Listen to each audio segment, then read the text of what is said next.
समागत्य तिष्ठन्तमानन्दकन्दं परब्रह्मलिङ्गं भजे पाण्डुरङ्गं परब्रह्मलिङ्गं भजे पाण्डुरङ्गं।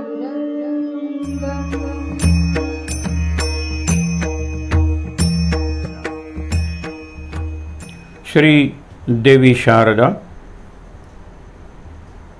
श्री देव गणेश, श्री देव विठ्ठल रखुमाई, प्रभु श्री रामचंद्र, भगवान श्री गोपाल कृष्ण, श्री महारुद्र हनुमान, सकल संत आणि संत सूर्य तुकाराम महाराज आणि शांती ब्रह्म एकनाथ महाराज, सद्गुरु श्री ब्रह्मचैतन्य महाराज या सर्वांच्या प्रेरणेनं आणि तुम्हा सर्व मंडळींच्या आशीर्वादानं उद्याचा महत्त्वाचा दिवस आहे आपला, तो म्हणजे गुरुपौर्णिमा। आज त्रयोदशी आहे तशी, आणि ही जी कारण पौर्णिमा 2 दिवस आहे, म्हणजे उद्याही आहे आणि परवाही थोडी आहे। तसं बघायला गेलं तर आज एक महत्त्वाचा दिवस आहे, पोळा किंवा बेंदूर, म्हणजे बैलांची पूजा करण्याचा, बैलांची सेवा करण्याचा, बैलांना विश्रांती देण्याचा आजचा दिवस। कर्नाटकीय तो झाला, आजचा महाराष्ट्रीय। बैल सगळीकडचे सारखेच हां, पण तिकडे तो आधीच्या तिथीला करतात आणि आपण तो नंतरच्या तिथीला करतो। महाराजांच्या चरित्रात बैलांबद्दल एक फार सुंदर प्रसंग आहे। अगदी जीवनाच्या शेवटी शेवटी ते म्हसवडला गेले। म्हसवडला गुरुवारी असा बाजार भरायचा गुरांचा, आणि महाराज तिथून गाई वगैरे घेऊन यायचे। एकदा एक बैल होता, महाराजांना तो बरा वाटला। त्यांनी विचारलं, कुणीतरी महाराजांना सांगितलं या बैलाची खोड फार वाईट आहे, की तो ज्या घरात जातो तिथे प्रचंड नुकसान करतो, कुठल्याही प्रकारचं। महाराज म्हणाले, मग तर हा आमच्या लंगोटीसारख्या संन्यासीच्या घरातच असलेला बरा, काय नुकसान करणार आहे, आमचं आहे काय आमच्याकडे नुकसान करायला। पण तो बैल आणला आणि महाराज गेले। बैलाकडे तसं काही नसतं की किती उमदं जनावर आहे ते। आज आपल्याला बैल नको, कारण आपण जरा 3-4 शेती लहान असली तरी एकत्र आणून ती यंत्र आणून सगळी कामं करतात। एकतर माणसं मिळत नाही आहेत, जे शेतकरी होते त्यांच्या पुढच्या पिढ्या या पांढर पेशा म्हणजे व्हाईट कॉलर जॉब्स, सरकारी नोकरी किंवा राजकारण किंवा साखर किंवा शिक्षण हे लक्षात ठेवा।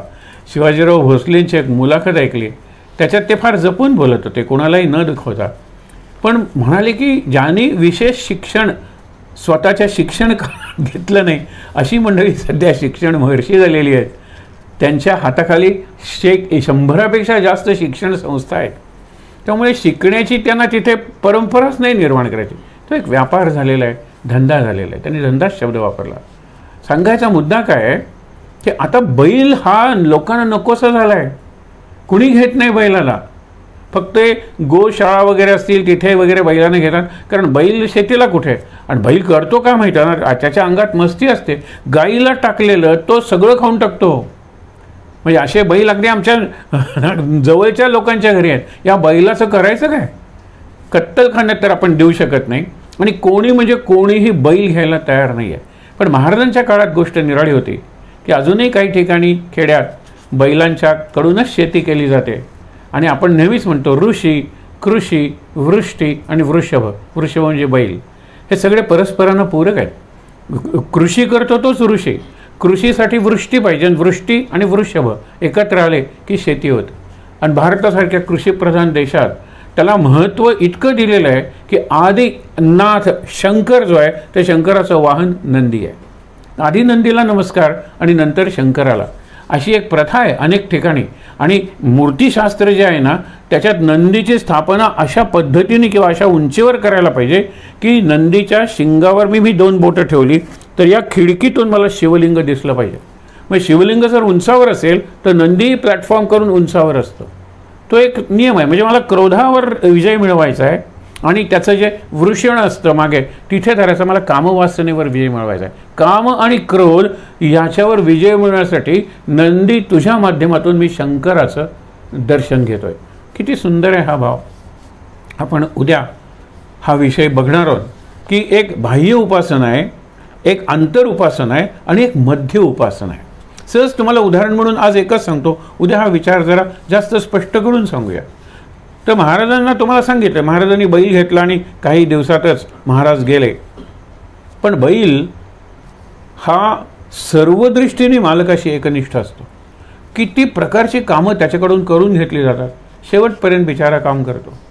पण आज त्याच्याबद्दल कृतज्ञता व्यक्त करण्यासाठी ही आपली संस्कृती आहे. एक तर गोवंश, गोवंश म्हटल्यानंतर गाय, गाईला गोमाता, समाजमाता निरनिराळी नावं देऊन तिचा सत्कार. वासरू म्हटल्यानंतर ते सवत्स धेनू जे दूध पितय वगैरे असं.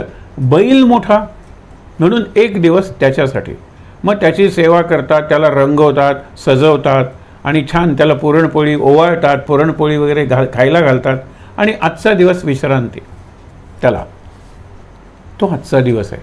म्हणजे हा कृतज्ञतेचा दिवस आहे. आणि बैल जो मला नेहमी कामाला येतो त्याच्यासाठी ही कृतज्ञता, त्याला सुट्टी द्यायची एक दिवस. यातला भाव महत्त्वाचा आहे हो. आपण साधन शुचिता, साधन शुचिता म्हणजे सँक्टिटी ऑफ मीन्स, मी जे साधन वापरतो ते पवित्र असलं पाहिजे. वाटेल त्या मार्गाने परीक्षा पास झाला कॉपी करून किंवा माझ्याऐवजी दुसऱ्याला बसवून, तर त्याला काही चांगलं यश म्हणत नाही. खऱ्या अर्थाने ते यशच नाही आहे.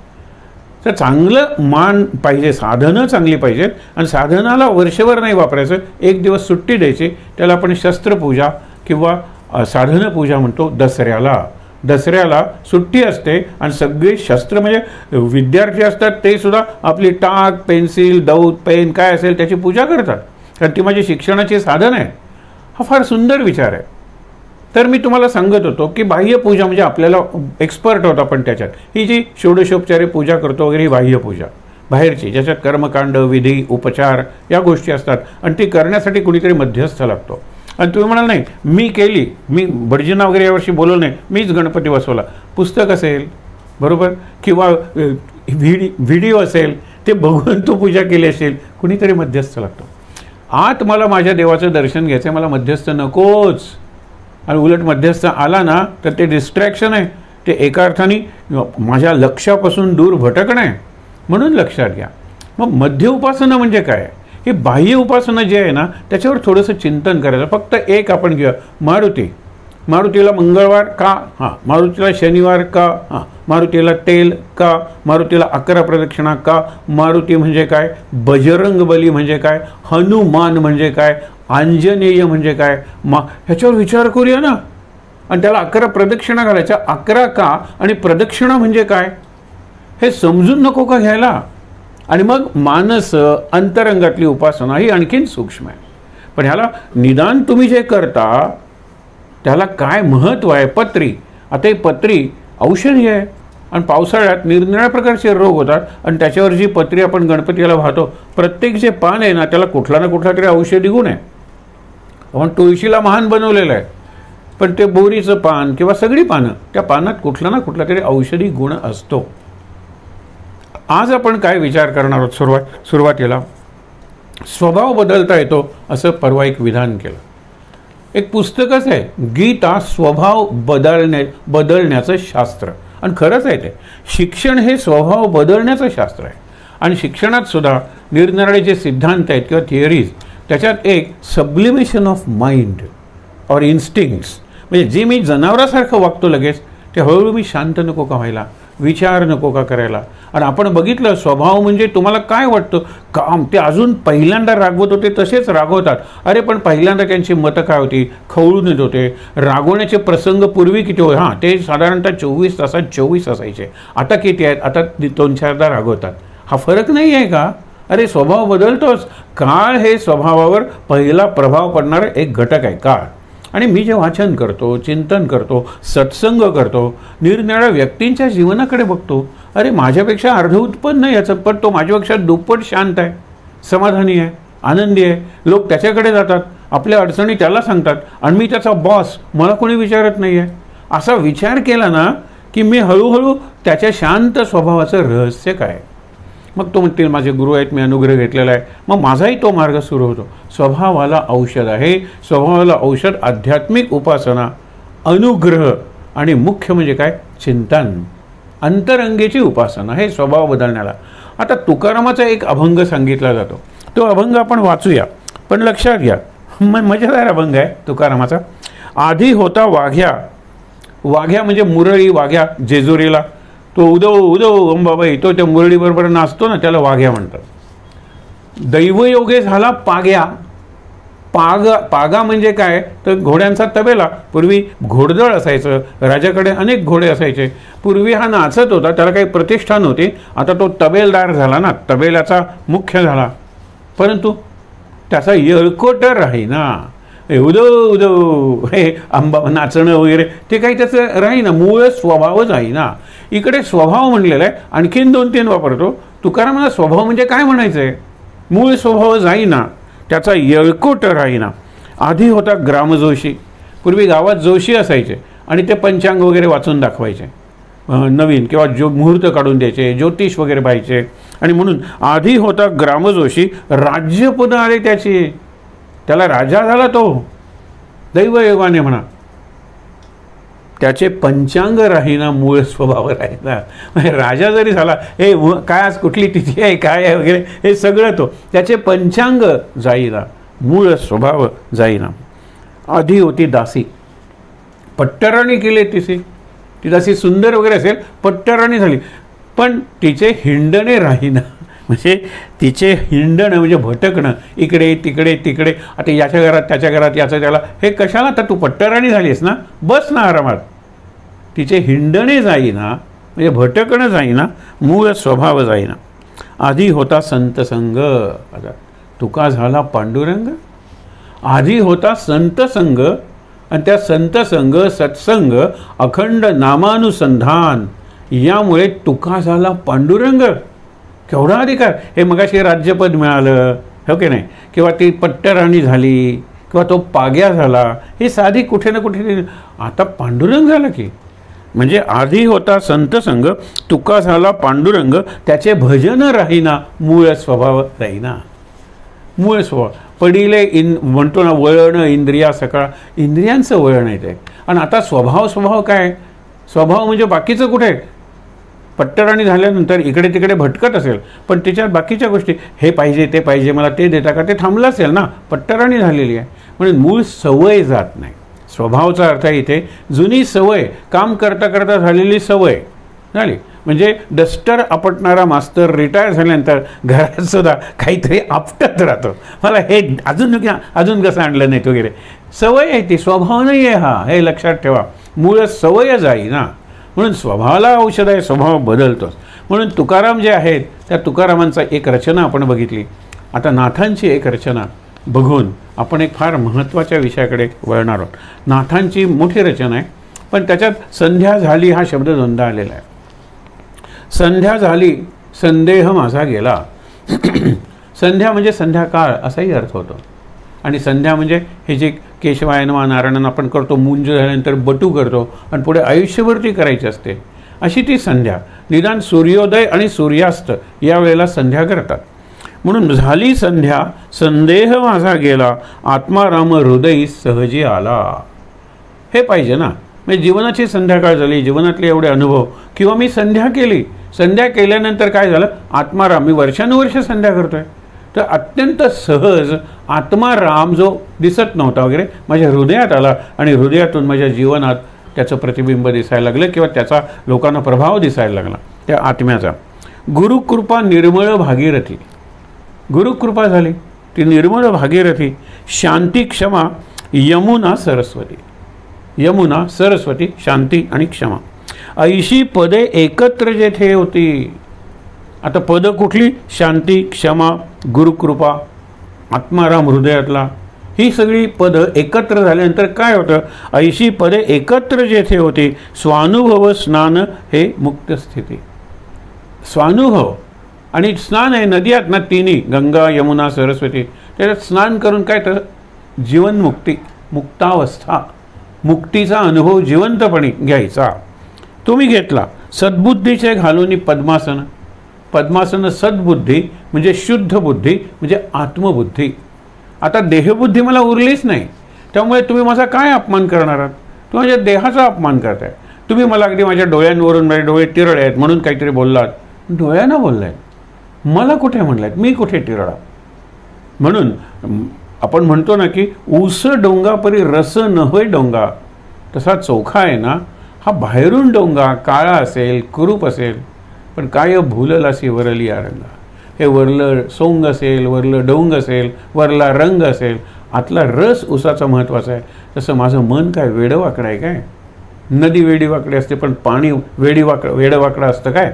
हे त्यांनी सांगितलेलं आहे. इथे सद्बुद्धीचे घालूनी दर्भासन, पद्मासन नाही दर्भासन, तरी वरी सद्गुरूची दया परिपूर्ण. हे घातलं दर्भासन आणि त्याच्यावर पांघरलं काय किंवा अंथरलं काय? तर सद्गुरूची दया. वरी सद्गुरूची दया परिपूर्ण, शमदम अंगी विभूती लेपन. शमद विभूती लेपन, विभूती म्हणजे भस्माचे अर्चन, भस्माचा जसा लेप असतो तर काय शमदम अंगी विभूती लेपन. शम आणि दम, शम म्हणजे मनाची शांती आणि दम म्हणजे इंद्रियांची शांती. दम म्हणजे दमन आणि शम म्हणजे शमन. शमन शब्द आपण कुठे वाचतो? अग्निशमन दल, फायर ब्रिगेड, अग्निशमन आणि इंद्रिय दमन हे दोन्ही म्हणतो. तर ते आहे कोण? शम दम अंगी विभूती लेपन, वाचे उच्चारी केशव नारायण. म्हणजे असं माझं जीवन झालेलं आहे. संध्या झाली, हे संध्या झाल्यावर इतके बदल घडतात का? दोन्ही अर्थ आहेत. मी आता मॅच्युअर झाले, परिपक्व झालेलो आहे आणि आता इतकी काळ भक्ती, इतकी वर्ष भक्ती केल्यानंतर माझ्यात हा बदल मला जाणवतो. वाचे उच्चारी केशव नारायण, बोधपुत्र निर्माण झाला जेव्हा. बोधपुत्र मुलगा झाला, पण कशाचा बोध? आत्मबोध. आपण म्हणतो ना स्वानुभोध, मला स्वतःचा अनुभव झाला आहे, बोध झाला आहे, तो टिकलेला आहे. बोध म्हणजे ज्ञान. केव्हा झाला? ममता म्हातारी मरोनी गेली तेव्हा. हे ममता म्हातारी, म्हातारी म्हणजे आई असेल, आजी असेल, कुठलीही स्त्री असेल, पण ती मेली. ममता मेल्याशिवाय बोध होत नाही. ही ममता कुठली आहे? आईची मुलावरची ममता म्हणजे प्रेम, ती नाही आहे. ही प्रेम पाहिजेच ना, पण अहम मम, मी आणि माझं, मी आणि माझं, यातून जो एक प्रकारचं स्वामित्वाची भावना, पॉझेसिव्हनेस निर्माण होतो, ती ममता, ती ममतेची म्हातारी मेली आणि काय झालं? बोधपुत्र निर्माण झाला. पुढे भक्ती बहीण आता आली असे गावा. भक्ती बहीण आता माझ्या गावाला आली, म्हणजे लग्न करून गेली असेल किंवा दुसरीकडे गेली असेल.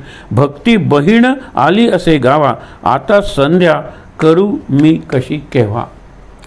आता भक्ती आलेली आहे, बोध झालेला आहे, आता संध्या मी करू कशी आणि करू केव्हा?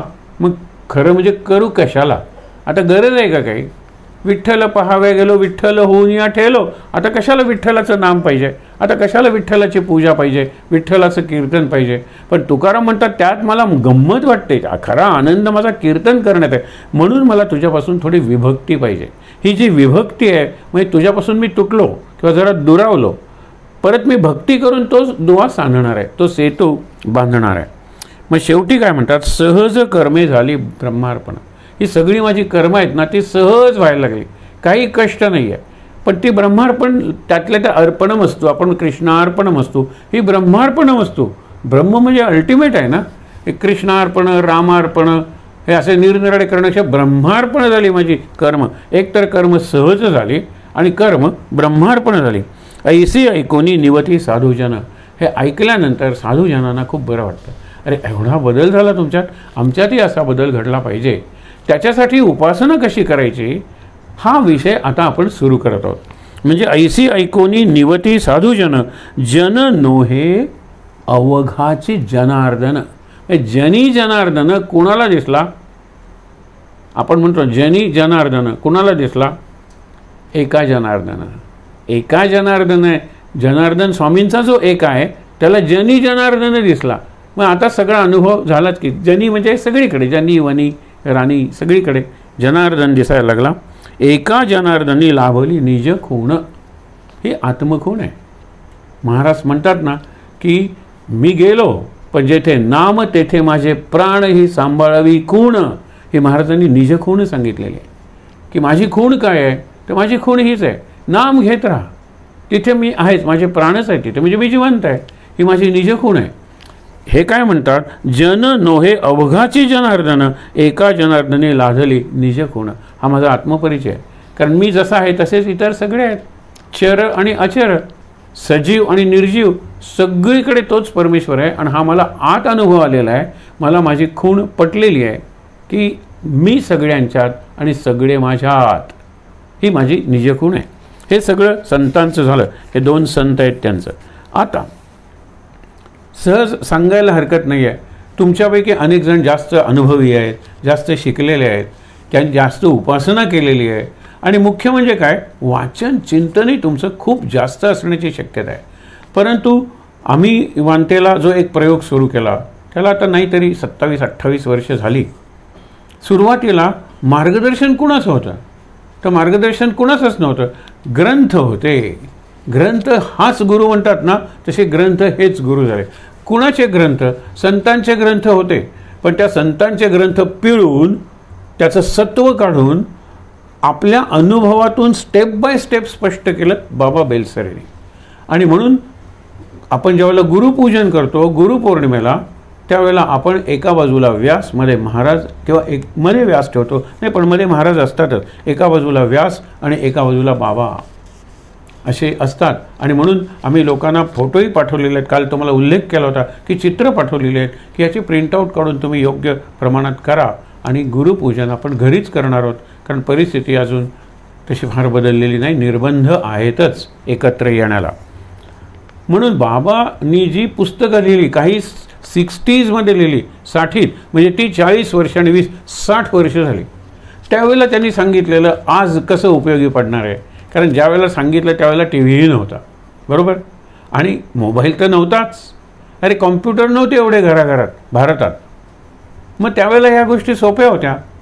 नंतरचं पुस्तक आहे ते 93 म्हणजे 90s लिहिलेलं आहे, जे आपण त्यातल्या काही टिप्स वाचणार आहोत. टिप्स म्हणजे महाराजांनी दिलेल्या, बाबांनी आपल्या अनुभवातून, आपल्या उपासनेतून त्यांना जो आला अनुभव तो त्यांनी मार्गदर्शन व्यवस्थित केलेलं आहे. अनेक पुस्तकं आहेत, ती छोटी पॉकेट बुक्स. आणि आम्ही लोकांना नेहमी सांगायचो, शुक्रवारी तुम्ही संध्याकाळी वाचायला सुरुवात करा, शनिवारी तुम्हाला सुट्टी असते, रविवारी तुम्हाला सुट्टी असते, ते पुस्तक वाचून पूर्ण होईल आणि त्याचा जीवनात प्रयोग तुम्ही सोमवारपासून करायला लागता. अनेकांनी केलं. सुरुवातीला ज्यावेळेला सुरू झालं वांते केंद्र, त्यावेळेला सुद्धा टी व्ही होता गोव्यात, पण मोबाईल वगैरे नव्हते, कॉम्प्युटर्स वगैरे एवढे नव्हते, म्हणजे इंटरनेट वगैरे ह्या गोष्टी नव्हत्या. त्यामुळे सुरुवातीला जे लोक होते त्यांच्या साधनेचा पाया भक्कम झाला आणि लवकर झाला. मग कुठलं मार्गदर्शन होतं, हेच मार्गदर्शन, सहज समाधी म्हणून अप्रतिम पुस्तक आहे बाबांचं. छोटं पुस्तक आहे, ते 2 दिवसात तुमचं वाचून येईल. तर त्या सहज समाधी, त्यांच्या पुस्तकांची नावं सुद्धा किती सुंदर आहेत. आनंद साधना आहे त्यांचं आध्यात्मिक आत्मचरित्र आहे. त्याच्यानंतर नामसमाधी, सहज समाधी, परमार्थ प्रदीप, नामस्मरणाचा अभ्यास, लक्षात ठेवा नामसाधना, नामाबद्दल लिहिलेली छोटी छोटी पुस्तकं आहेत. आणि ती पुस्तकं आणि इतर कितीतरी आहेत, मोठे मोठे पुस्तकं त्यांनी लिहिलेली आहेत. आणि सगळ्यात पहिलं लिहिलं ते महाराजांचं चरित्र, नंतर काल सांगितलेलं अध्यात्मदर्शन, मग याज्ञवल्क्य जनक संवाद वगैरे ह्या ज्या गोष्टी आहेत ही सुद्धा पुस्तकं यांची मोठी आहेत. पण ती त्यांचा फिलॉसॉफी हा प्रांत होता. त्यांनी उपनिषदांचा अभ्यास म्हणून जे पुस्तक लिहिलेलं आहे ते आपल्याला उपनिषद अवघड वाटतात, पण त्यातील महत्त्वाचे श्लोक घेऊन तो श्लोक, त्याचा अर्थ, त्यातलं तत्त्व आणि त्याचा व्यवहार अशी मांडणी केलेली आहे. आणि आपल्याला अभ्यास करायचा असेल तर मूळ उपनिषद वाचायला प्रेरणा मिळेल अशा प्रकारचा हा ग्रंथ आहे. पण ही छोटी छोटी पुस्तकं त्यांनी नंतर लिहिली आणि बरीचपैकी त्यांनी निवृत्त झाल्यानंतर लिहिलेली आहेत. म्हणजे आयुष्यभराचा त्यांचा अनुभव या छोट्या छोट्या पुस्तकात आलेला आहे सूत्र रूपानं. आता हे सांगितलं सहज समाधी. बाबा असं शक्यतो लिहित नाही, म्हणजे त्यांचं अगदी एखादं प्रमेय सोडवल्यासारखं, एक आपण थिअरम सोडवतो ना किंवा लॉजिक एखादं सोडवतो, लॉजिकल स्टेट, तसं लिहिणं त्यांचं असतं. ते नको तिथे विशेषणं, नको तिथे वर्णनं, अलंकार, अलंकारिक भाषा असं काही वापरत नाही. पण या ठिकाणी त्यांनी म्हणलेलं आहे, ही 10 मण्यांची माळ घालून तुम्ही संसार करा. हा हा म्हणता तुमची प्रगती होईल, हा हा म्हणता, आणि 10 मण्यांची माळ. बघा, 10 मण्यांची माळ घालून प्रपंच करणाऱ्याला हा हा म्हणता परमार्थ जातो. आनंदात प्रपंच करताना त्यातून सहज सुटता येतं. ही 10 मण्यांची माळ. कुठले मणी आहेत आपण बघूया. पहिला मणी हे सोपं, हे त्याही वेळेला जमत होतं. आज अपेक्षा किती कमी आहे बाबांची, महाराजांची, गोंदवल्याच्या अनुग्रहाची. रोज एक माळ अंघोळ झाल्यानंतर करा, एक माळ 3 मिनटं, आणि मग ती माळच तुम्हाला पुढे इतकी सुंदर ओवेल या नामात की तुम्ही नाम सोडणारच नाही. त्याने काय, रोज अगदी नियमानं थोडं तरी नामस्मरण करावं. म्हणजे जप आणि नामस्मरण म्हणजे वैखरीनं थोडं तरी रोज करावं. आता थोडं तरी म्हणजे किती, अर्धा तास म्हणतात पुढे. आठवड्यातून म्हणजे अर्धा तास तरी तुम्ही करा नाम. आठवड्यातून 1 दिवस तरी संतांची किंवा साधकांची संगती, ज्याला आपण सत्संग म्हणतो, अनेक ठिकाणी सुरू झालेले आहेत. रविवारी किंवा गुरुवारी. गुरुवार हा पवित्र दिवस असतो, रविवार हा सुट्टीचा दिवस असतो. तर म्हणून साधक एकत्र जमतात. आणि ते साधक एकाच गुरुचे अनुगृहीत असलं पाहिजे असं काही नाही हो. आपली दृष्टी व्यापक पाहिजे, सांप्रदायिक संकुचित नको. मला माझ्या संप्रदायाचा अभिमान आहे, तुलाही तुझ्या संप्रदायाचा अभिमान वाटाळा, मला तेवढी मान्यता आहे, म्हणून आपण एकत्र येऊया. आणि तुम्ही म्हणाल मग तिथे फोटो कोणाचा ठेवायचा? 2 त्याला नियम आहेत.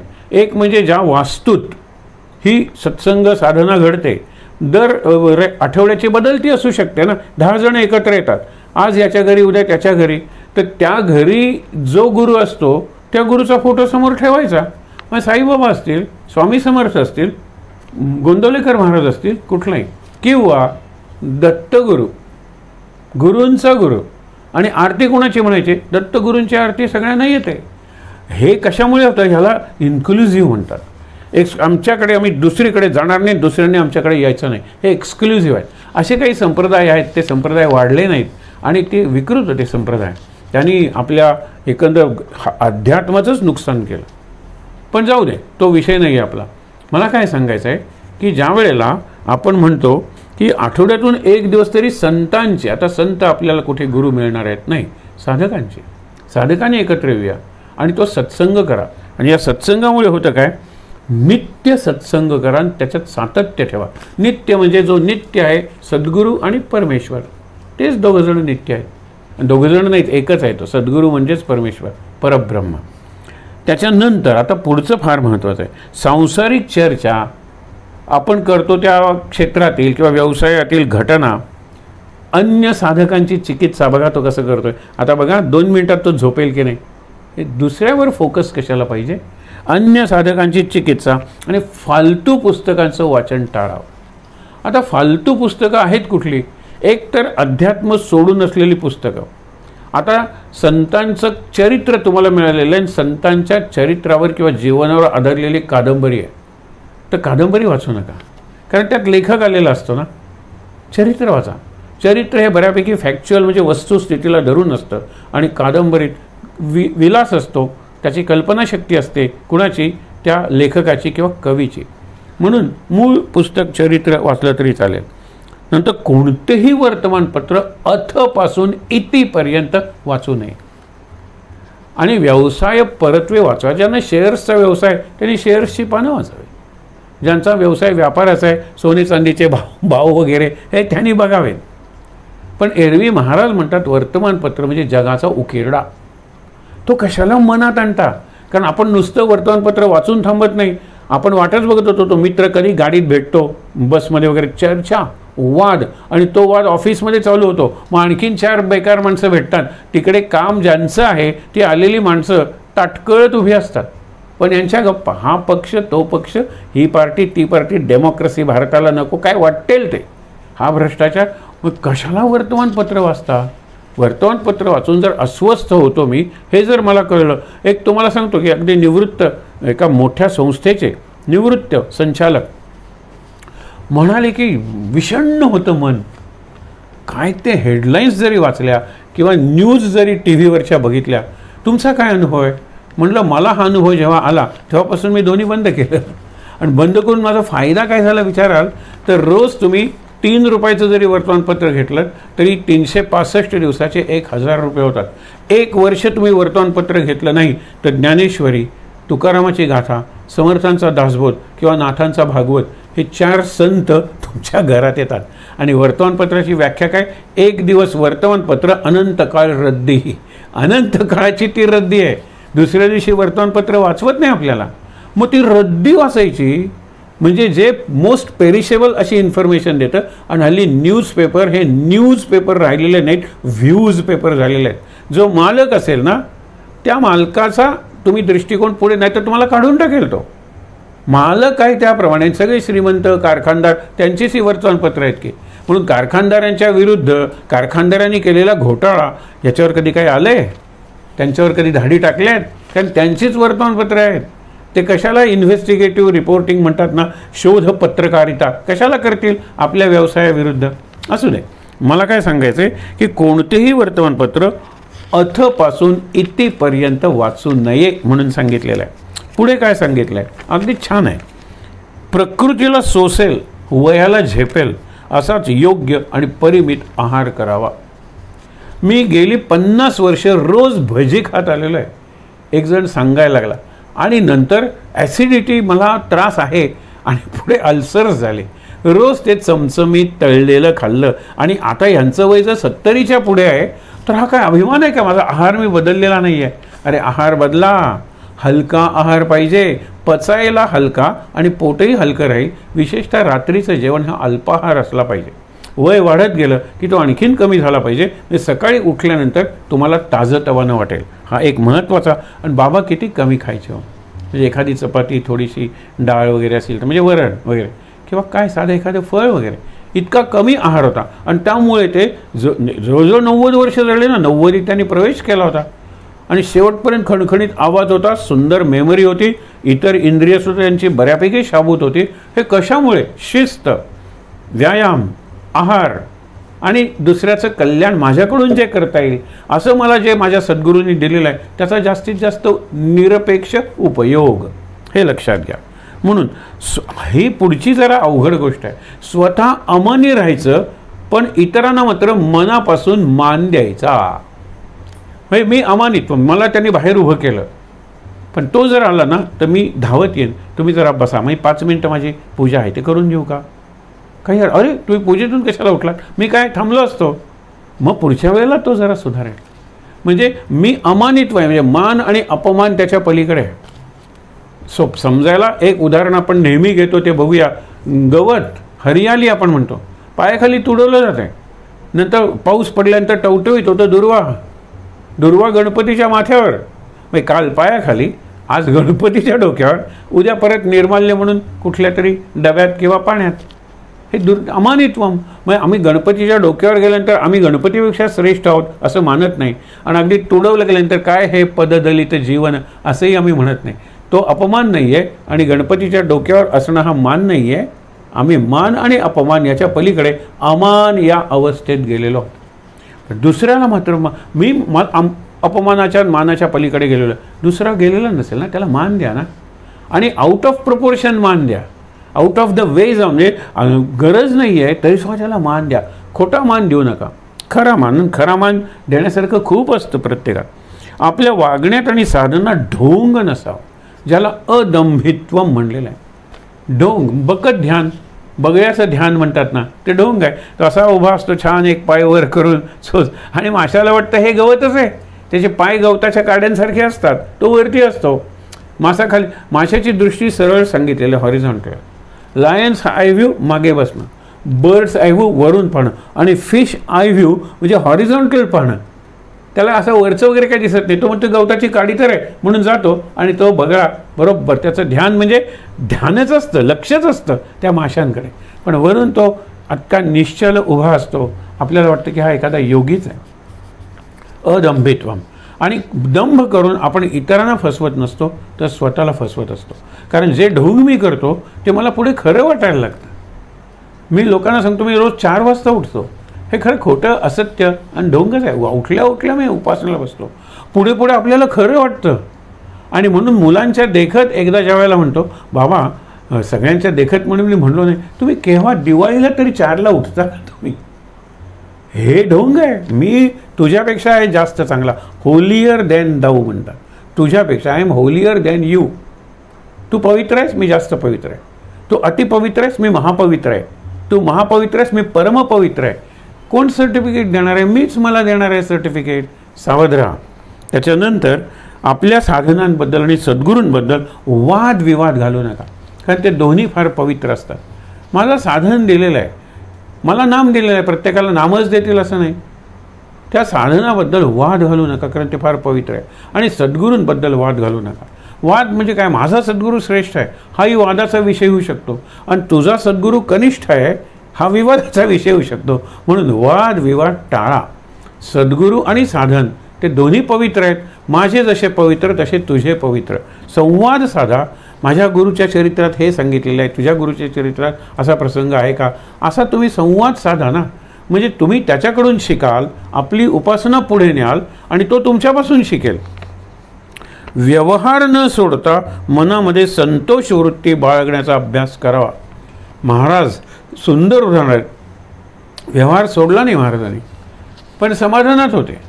एकदा काय झालं, त्यांनी सांगितलं गवंड्यानी राम मंदिराचं बांधकाम सुरू होतं की माझं न मी थांबेन, पण हे हातावरचं ज्यांचं पोट आहे त्यांची मजुरी तरी 1-2-3 दिवसाची थकली आहे, ती द्यायला पाहिजे ना. तर महाराज म्हणाले किती झाली आहे मजुरी, तर म्हणाला 29.5 रुपये. बघूया राम काय करतो ते. आता जेवायला निघालेस ना, जेवण करून आल्यानंतर बघू. जेवण करून महाराजही तिथे आले, तोही तिकडे आला. एक धावत शेतकरी आला. तो म्हणला महाराज मी काय 1 पैसा 2 पैसे असे काहीतरी साठवले होते, हे बरंच असं गटुलं झालं, मी आणलंय तुमच्याकडे, ठेवतो रामाच्या पायी. गेला तो निघून महाराजांना नमस्कार करून. त्यावेळेला त्यांनी गवंड्याला सांगितलं हे सगळे पैसे तू घे. गवंडी म्हटला कशाला, मी मोजून घेतो ना. बरोबर 29.5 रुपये होते. हे महत्त्वाचं आहे ना, हा संतोष आहे. मी कशाला, अरे रामाचं मंदिर मी मानतोय आणि एरवी माझ्या जीवनातल्या सगळ्या कृतींचा करता राम आहे. मग मी कशाला मध्ये आणू, मी कशाला टेन्सू. रामाचा आहे राम पाहून घेईल, राजाचा आहे राजा पाहून घेईल. हेही लक्षात घ्या. व्यवहार न सोडता मनामध्ये संतोष वृत्ती बाळगण्याचा. ठेविले अनंते तैसेचे राहावे, चित्ती असू द्यावे समाज. हे जे सद्गुरू आणि संत आहेत ना, त्यांच्या जीवनाकडे पाहिलं की आपल्याला हे पटतं.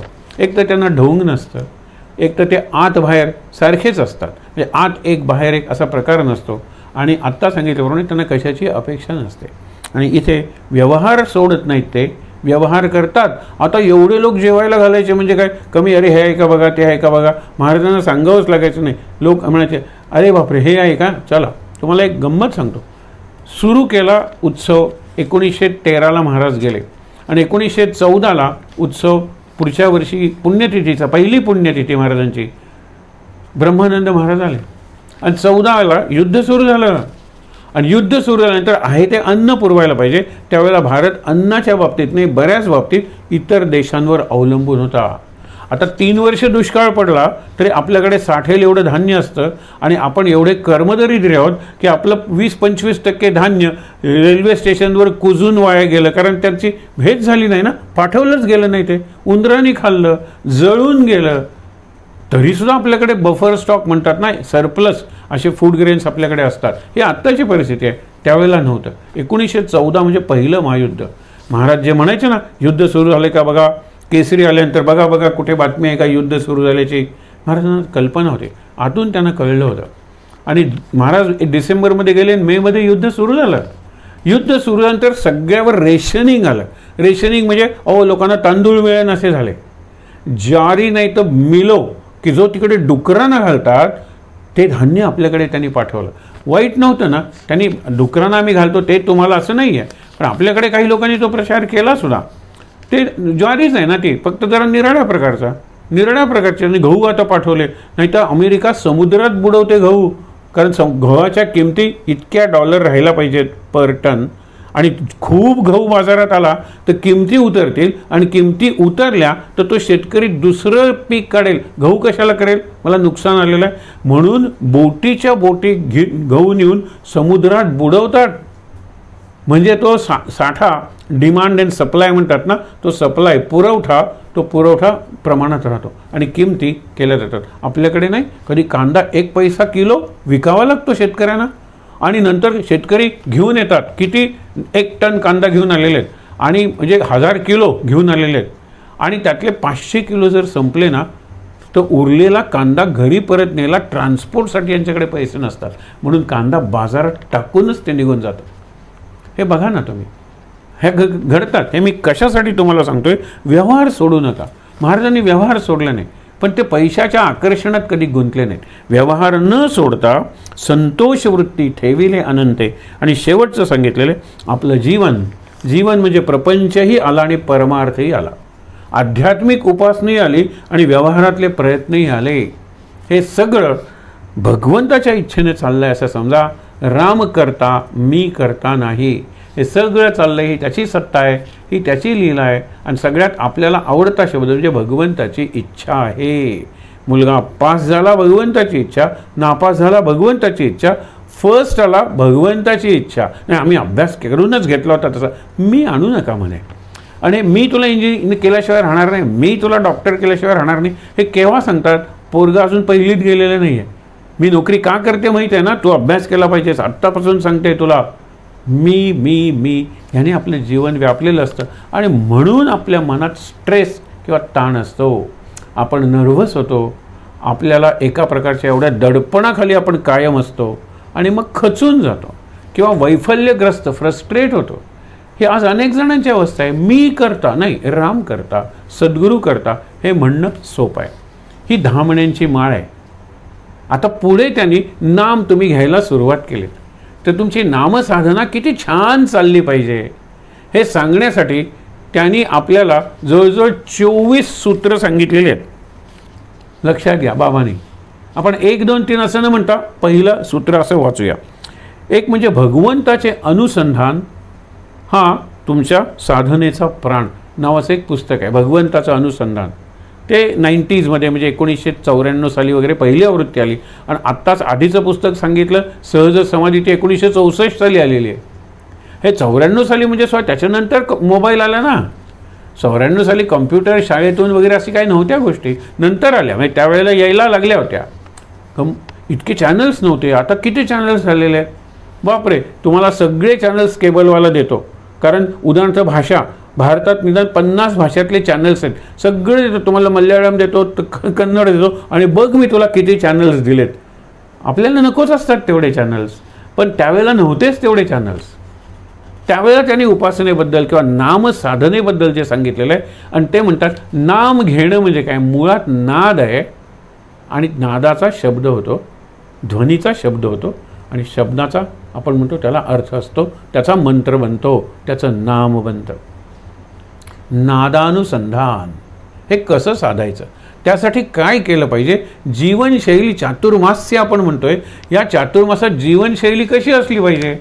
माझी उपासना पुढे पुढे गेली पाहिजे, मी शांत झालो पाहिजे, मी तृप्त समाधानी राहिलो पाहिजे, मला आहे ते ठीक आहे महाराजांची इच्छा म्हणून स्वीकारता आलं पाहिजे. हे 4 महिन्यात सहज जमतं आणि 4 महिन्यात जमले तर 8 महिने परत करायचं, पुढच्या चातुर्मासात नवीन संकल्प करायचा. हे लक्षात घ्या. पहिली गोष्ट म्हणजे काय, नामस्मरणासाठी रोज किमान 30 मिनटं तुम्ही काढून ठेवा. किमान 30 मिनटं म्हणजे 10 माळा किंवा 2.5 मिनटाची माळ धरली तर 13 माळा होतात, तेवढ्या माळा. आणि कुठली जागा कशी पाहिजे, दुसऱ्याचा उपसर्ग म्हणजे उपद्रव, त्रास होणार नाही अशी जागा. मग आपल्या घरात असेल नसेल, घराच्या बाहेर असेल. आता हे पुस्तक लिहिलं आहे ते 1994, त्या सालीसुद्धा इतकी कॉन्क्रीटची जंगलं नव्हती, एवढी लोकसंख्या नव्हती, इतके शहरात लोक बाहेरून म्हणजे खेड्यातून वगैरे येत नव्हते.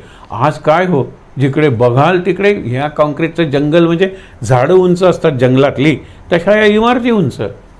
त्याला फार चांगलं सांगितलेलं आहे. एक म्हणजे पिजन होल्स, कबूतर राहतात ना तसे दुरून बघतो ना आपण, आपल्याला चित्रात दिसते ना. आणि किंवा अर्बन मॅचबॉक्सेस, आपण मॅचबॉक्स असते ना फसकाची पेटी, तसे ते दिसतात घरं. आणि त्या प्रत्येकाला अपार्टमेंट. अरे बापरे, हे माझं राज्य आहे. ते कसलं राज्य तुझं, त्याच्या बाहेर तुला कोणी ऐकत नाही आहे, घरातसुद्धा कोणी ऐकत नाही आहे, ही शोकांतिक आहे. पुढे बघा, नामस्मरणासाठी किमान 30 मिनटं रोज आणि दुसऱ्याचा उपसर्ग, त्रास होणार नाही अशी जागा. आणि पुढे आणखीन सांगितलेलं आहे की काय, बाहेरचा गोंगाट आणि घरातील गडबड शक्यतो कानावर पडू नये, त्याचा मनावर किंवा नामावर परिणाम होऊ नये म्हणून तुम्ही हे घालून बसा किंवा वेळ अशी निवडा. आता 30 मिनटं जर आहे ना, उठलेले नाहीत लोक त्यावेळेला किंवा सगळे लोक झोपलेत. आता लोक त्या सिरियल्समुळे खूप उशिरा झोपतात. म्हणजे मी लवकर झोपून लवकर उठलो की कुठला गडबड गोंधळ आहे हो. नाही आम्हाला एवढं कुठे दूर जायला मिळणार. एकाने प्रश्न विचारला होता आणि महाराजांनी काय त्याला इरसाल उत्तर दिलेलं आहे. तो म्हणला हे तुम्ही सांगता ते गोंधवलेलं बरं आहे हो. ही मोठी असतात तुमची घरं, मोठे असतात तुमचे वाडे, एकेकाला एक एक खोली, नामाला मला एक खोली, देवघर एका खोलीत. आम्ही 10 बाय 12च्या खोलीत, फूट 10 फूट म्हणजे साधारणतः 3 मीटर आणि 12 म्हणजे समजा 3 मीटर बाय 4 मीटर एवढ्यात आमचा संसार असतो. कुठे करणार आहे आम्ही नाम सांगा बरं, एकांत कसा मिळणार. महाराजांनी प्रश्न विचारला घरात कोण कोण आहेत. म्हणाला आई वडील आहेत, मी, माझे बायको आणि 2 मुलं. महाराज म्हणाले एकांत मिळाल्याशिवाय का 2 मुलं झाली. म्हणजे मुलं व्हायला पाहिजे, मग एकांत पाहिजे तुम्हाला. एकांत मिळवता तुम्ही, तिकडे नाही हॉटेलची रूम तुम्ही बुक करता कारण तुम्हाला एकांत पाहिजे, त्याशिवाय तुम्हाला हे मुलं होणार नाही. अरे घरातले लोक सुद्धा तुम्हाला सहकार्य करतात, पण मुलं होतात याचा अर्थ 10 बाय 12च्या ह्याच्यात सुद्धा मुलं होतात. तुमचाही जन्म 10 बाय 12च्या ह्याच्यातच झालेला आहे. तर तुम्ही कारण सांगू नका.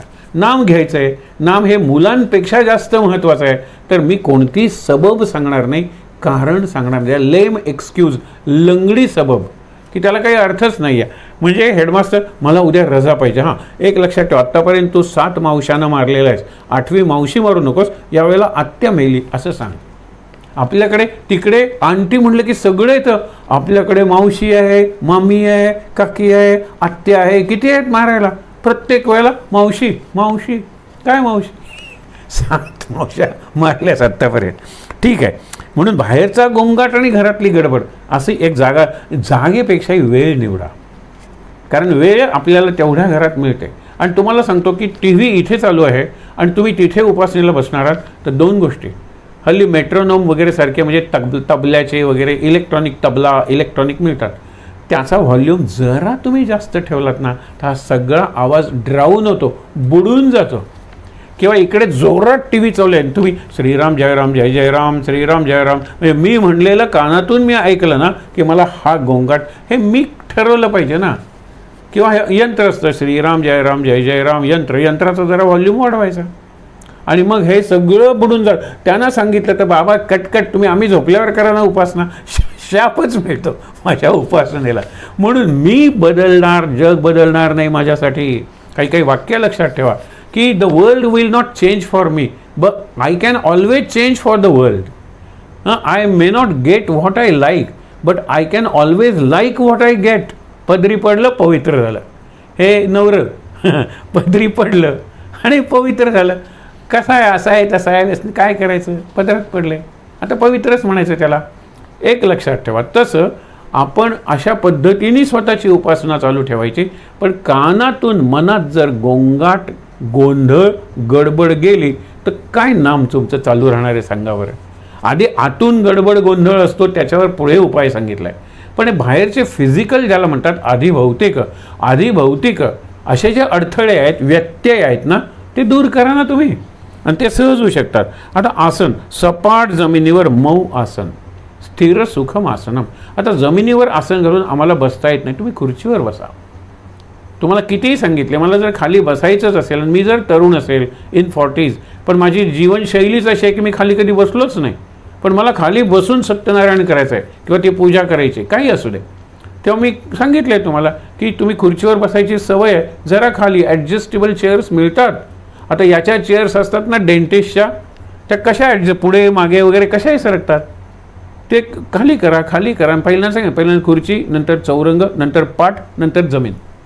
ही प्रगती, ही अधोगती खुर्चीपासून जमिनीवर, ही प्रगती आहे साधनाच्या किंवा आसनाच्या बाबतीत. पुढे लक्षात ठेवा, वाऱ्याचा झोत थेट अंगावर येता कामा नये. कारण मन आणि वारा यांचं फार, मन म्हणजे हनुमान ना, आणि हनुमान म्हणजे मारुती, त्याचं फार जवळचं नातं आहे. मग गरज असेल तर पंखा लावा, गुरुदेव रानडे सांगायचे, पण एवढाच पंखा लावा की तुम्हाला जी गरमी होते ती कमी होईल, पण जास्त इकडचं उडलं तिकडचं उडलं नका करू. खिडकीतून येणाऱ्या हवेवर. आणि पुढे मन तुमचं जर देहभान विसरलंच तर मग काही तुम्हाला लागत नाही. हल्ली AC आहे, ACचा पंख्यासारखा त्रास होत नाही, पण आवाज आहे, त्या आवाजाशी जर मी जोडून घेतलं नादानुसंधान, तोच विषय चाललेला आहे. नंतर सुगंधी अगरबत्ती, हल्ली आपण एअर फ्रेशनर वगैरे वापरतो. कारण कशासाठी, वातावरण जर प्रसन्न असेल ना तर माझं मन तिथे रमेल, ॲट ईज और ॲट रेस्ट, सहज येईल. पण एखादा दुर्गंध येतो वगैरे इथे बसवत नाही बाबा. आपण म्हणतात ना, म्हणून कशाला, पण सुगंधी प्रसन्न वातावरण, अगदी ज्याला म्हणतात ना की स्ट्रॉंग परफ्यूम्स वगैरे नकोत, मंद दरवळ उदबत्तीची अगरबत्तीची. त्याच्यानंतर मोठा दिवा, ग्लेअरिंग लाईट नसावा, फोकस वगैरे म्हणतात ना, तो उपास शक्यतो मंद प्रकाश असावा. आणि तुम्हाला जर ध्यानाची साधना करायची आहे किंवा शांतपणे, तर बाजूला अंधार आणि तुम्ही आणि तो दिवा किंवा तो बिंदू, हे फार महत्त्वाचं आहे. आणि मग बघा कशी छान उपासना होते. ते समोर घड्याळ असावं, म्हणजे उगीच वाटेल तितकं बसतात आणि पुढचं सगळं त्या दिवसाचं टाईम टेबल गडगडलं, ज्याला इतर लोक अवलंबून आहेत ज्याच्यावर, नाही तसं करू नका. समोर घड्याळ ठेवा.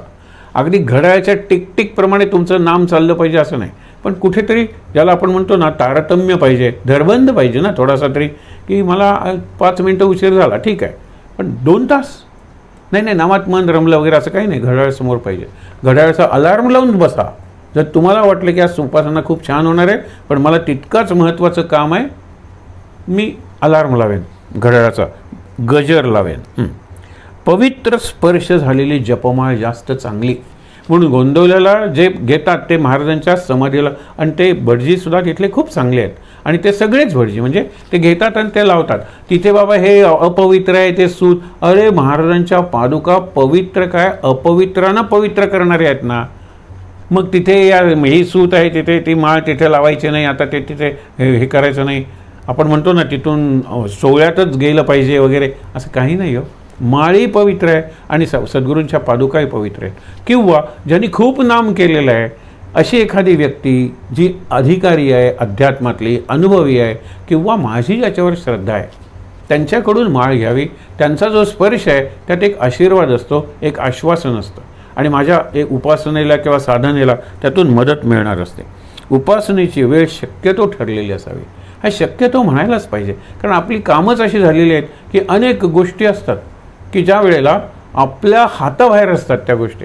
अशा वेळेला समजून घ्यायचं. पण मला जर शक्य आहे अशीच वेळ मी सकाळी 6ची ठरवलेली आहे, त्याच्यानंतर मग दूध आणायला जा, पेपर आणा, हे सगळं नंतर 6 ते 6:30 अर्धा तास मी ठरवलेली वेळ आहे ती. त्याच्यानंतर पोट हलकं आणि साफ असावं. जितकं पोट हलकं आणि पोट स्वच्छ ना, तितकं नाम, आणि आपण पोटभर नाम घेतो, ते पोटभर नाम घ्यायला पोटात जागा नको का, हा गे आई उई करतोय वगैरे. म्हणून दुपारी तुम्हाला सांगतो, भरपूर जेवण झाल्यानंतर नामाचं सत्र ठेवणं विनोद असतो. तो म्हणजे नाम घेणाऱ्याला जागं राहणं किती अवघड जातं. तो श्रीराम जयराम जय जयराम आणि तुम्ही म्हणताना अर्धी जांभई देऊन टाकतो, कारण लगेच त्यालाही म्हणायचं ना, उरलेली अर्धी पुढच्या नामाच्या वेळेला घेतो. अवघड आहे ते. पण पोट हलकं पाहिजे आणि पोट स्वच्छ पाहिजे, साफ पाहिजे. भूक आणि तहान किंवा लागलेली भूक लागलेली नसावी.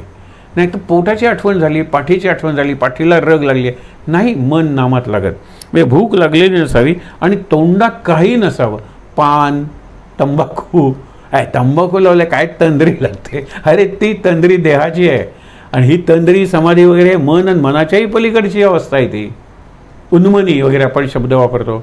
म्हणून तंबाखू नसावी, सुपारीचं खांड नसावं, आणि हल्लीच्या काळातलं च्युइंगम नसावं. च्युइंगम करता करता मग च्युइंगम म्हणलं ना की आपल्याला लिंगम, परमेश्वरम वगैरे हे बरं वाटतं म्हणायला. फेकून द्या तुम्ही, आधी तू बाहेर जाऊन ते तुंकून ये. हा प्रकार असतो. डास, चिलटं, माशा, इतर कीटक यांचा उपद्रव नसावा. ते व्यवस्था तुम्ही आधी करा. आणि हल्ली तर म्हणतातच की तुम्ही आधी डास वगैरेंचं अगरबत्ती असते, सुगंधी अगरबत्तीसुद्धा हल्ली येते, ती लावा तुम्ही.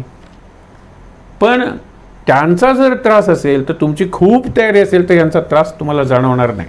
आपण उदाहरण बघितलं होतं ना, अखंडानंद आणि विवेकानंद, एवढे मोठे मोठे डास होते, दलदल होती तिकडे, पण झाडाखाली बसले ध्यानाला, कारण ध्यानाची वेळ झाली होती. अखंडानंदांना डास एवढे चावत होते, पण त्यांनी बघितलं तर Narendra was wearing the blanket of mosquitoes. सगळे अंगावर डास बसले होते. पण तो म्हणतो मी जर शरीरातच नव्हतो तर शरीरावर आता इथे लाकडावर बसलेला जो डास मला काय त्रास देणार आहे, नाही त्रास देत. तसे मी लाकूड झालो होतो, कारण देह फक्त देहवानच विसरलो होतो, देहावर डास बसले होते, पण मी देहात नव्हतो. ध्यान करताना वरची अशी कुठली तरी एक अवस्था आहे, तिथे मी माझं ध्यान लावून बसलेलो होतो. सहजासनात बसावं. पद्मासन, वज्रासन, आसन तुम्हाला जे सहज जमतं त्या आसनात बसावं. पाठ शक्यतो ताठ ठेवावी पाठ, आणि 2 गुडघ्यावर दोन्ही हात ठेवावेत.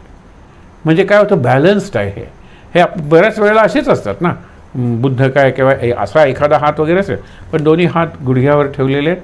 आणि छान. आता महाराजांनी हातात जपमाळ घेतली तर एक हात गुडघ्यावर ठेवता येणार नाही, पण एरवी बसताना सहजासनात बसावं, पाठ ताठ ठेवावी, 2 गुडघ्यावर दोन्ही हात ठेवावेत आणि डोळे मिटलेले असावेत.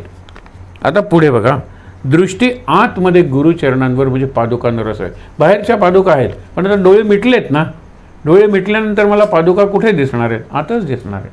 आणि आतल्या पादुका मी सहज माझ्याबरोबर नेत असतो. मी जिथे जातो तिथे जसं माझं मन येतं तशी मनातली पादुका येतात किंवा सद्गुरूंची मूर्ती येते, म्हणून तिथे मानसपूजा शक्य असते.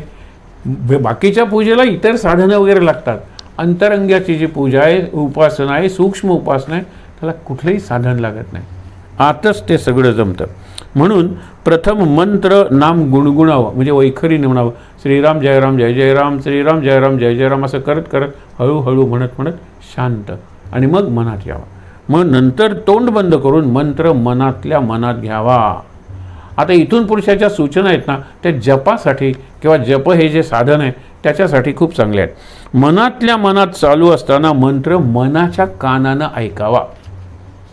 आता मी श्रीराम जय राम जय जय राम मी या कानाने ऐकतोय, हा वैखरीच आहे, पण मनातल्या मनात म्हणलेला याच्या मधली एक स्टेप आहे ती तुम्हाला सांगतो.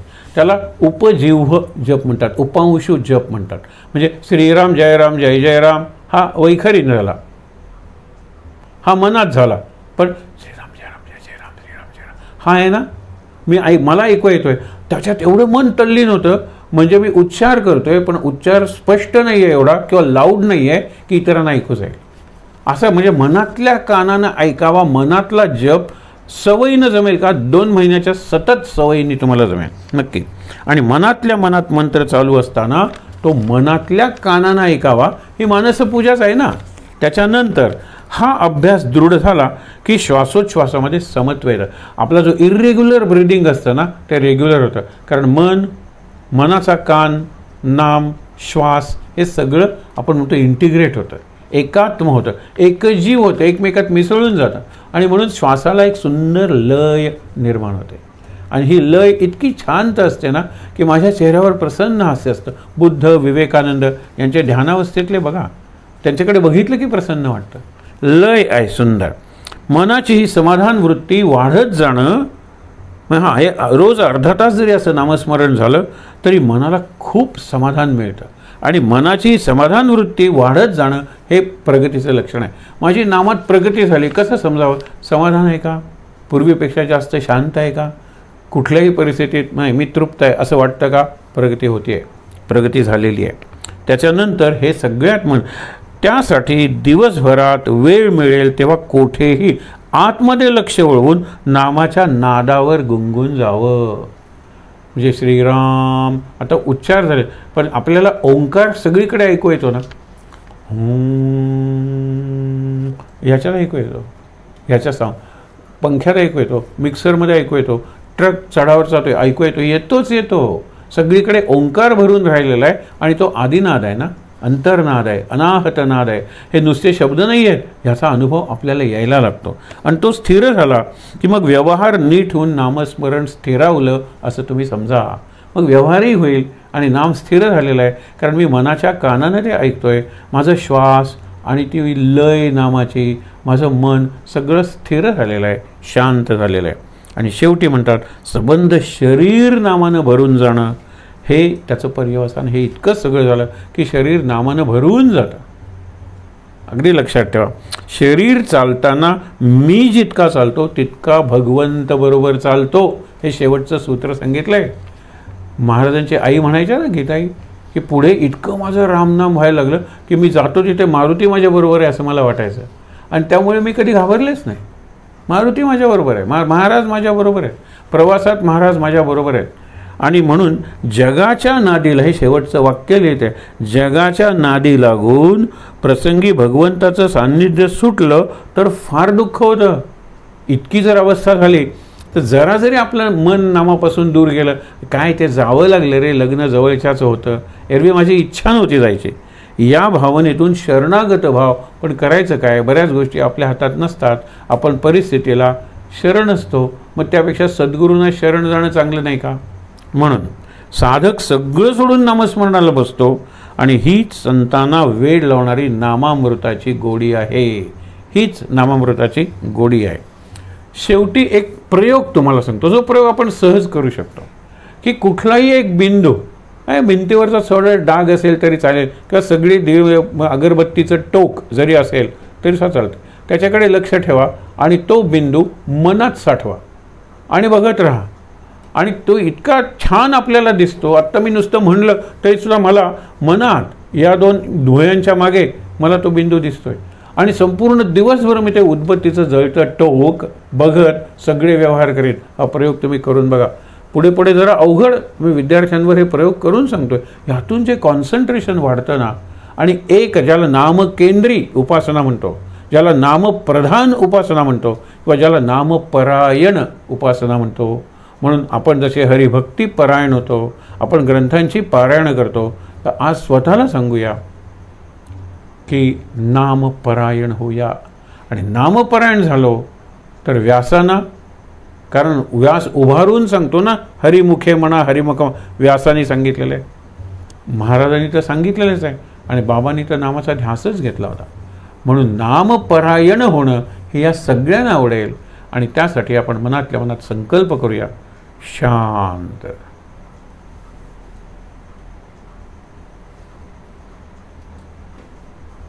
माझ्या नंतर म्हणायचंय, ओम राम कृष्ण हरी, ओम राम कृष्ण हरी, ओम राम कृष्ण हरी, ओम राम कृष्ण हरी, ओम राम कृष्ण हरी, ओम राम कृष्ण हरी, ओम राम कृष्ण हरी, ओम राम कृष्ण हरी. शांत. शक्तिमंत्र. सर्वमंगलमांगल्ये शिवे सर्वार्थसाधिके शरण्ये त्र्यंबके गौरी नारायणी नमोस्तुते. जय नारायणी नमोस्तुते. शांत. शांतिपाठ. ओम सहनाववतु सहनौ भुनक्तु सह वीर्यं करवावहै तेजस्विनावधीतमस्तु मा विद्विषावहै. ओम शांति शांति शांति.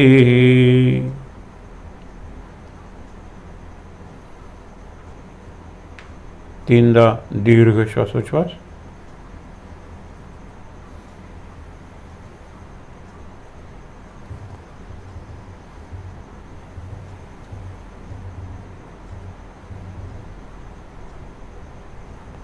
हातावर हात सोडून ते हात चेहऱ्यावर डोळ्यांवर सोडूया.